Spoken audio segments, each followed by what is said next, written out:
How to change your oil. Do you know how? If not, by the end of this speech you should be informed enough to do so. Changing your oil is very simple, and a lot of people know how to do it, but if you don't, you should know now. There's very many different types of oils. There's different synthetics, different synthetic blends. It's judged by weights. There's all kinds of different weights.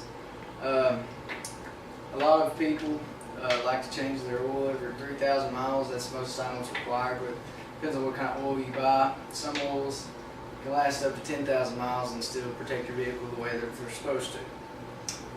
To see what kind of oil your car will need, you can look in your owner's manual, or you can go to your local auto parts stores, and they'll have a book that tells you what kind you need and how much of it you will need.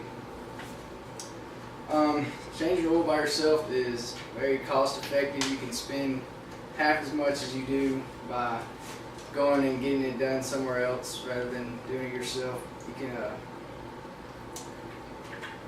It's very simple. It's just 3 steps to do so, and you can make sure that it's done correctly and the way that you want it to be done, instead of having to trust your mechanic that you really don't know that much about to do your motor work however he wants to do it instead of the way that you want it done.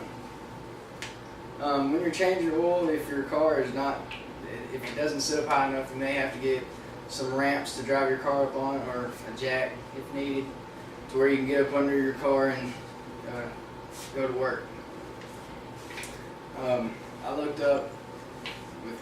on 3 different sources for my research. They all had kind of the same results. I found the same results on most of them. CarJunkie.com, StreetDirectory.com, and Autorize.com. It had pretty much the same simple 3-step process, and here is that process.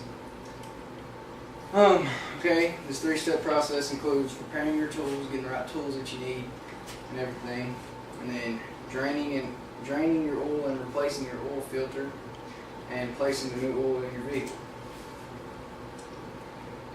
Preparing your tools. The first tools that you will need is a socket set and a ratchet.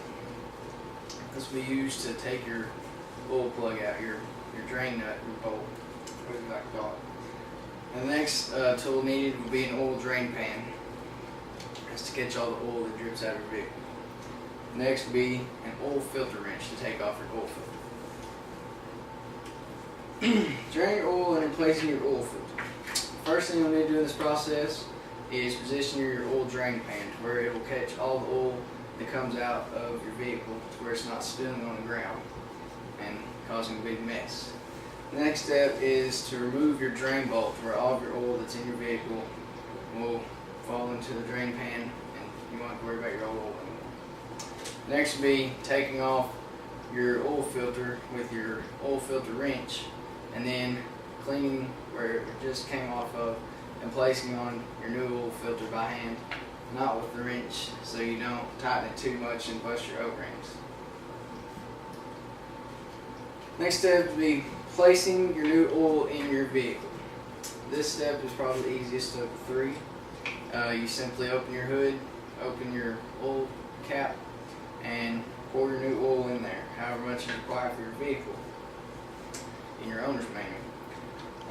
After you've done that, you can, if you've placed your vehicle on ramps or up on a jack or anything, you can lower it down or back it off the ramps, and you crank your car, let the pressure build up a little bit, and then check your oil to see if the right amount is in there. On this, most times indicated by a yellow handle. Your dipstick is, that's what they call it. You'll need some paper towels to clean off the oil to make sure you're not just getting what you used to add.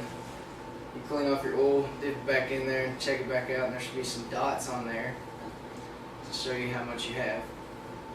And then, if it's right, then you're good to go. And then, after you change your oils in the next couple days, you might want to, after you drove it a little bit, check your oil again just to make sure that you don't have any leaks in your vehicle or anything like that. Make sure whenever you back off of a parking spot or something on some concrete, just give it a look up under there to see if any of your oil has dripped out onto the ground, to make sure that you don't have any leaks.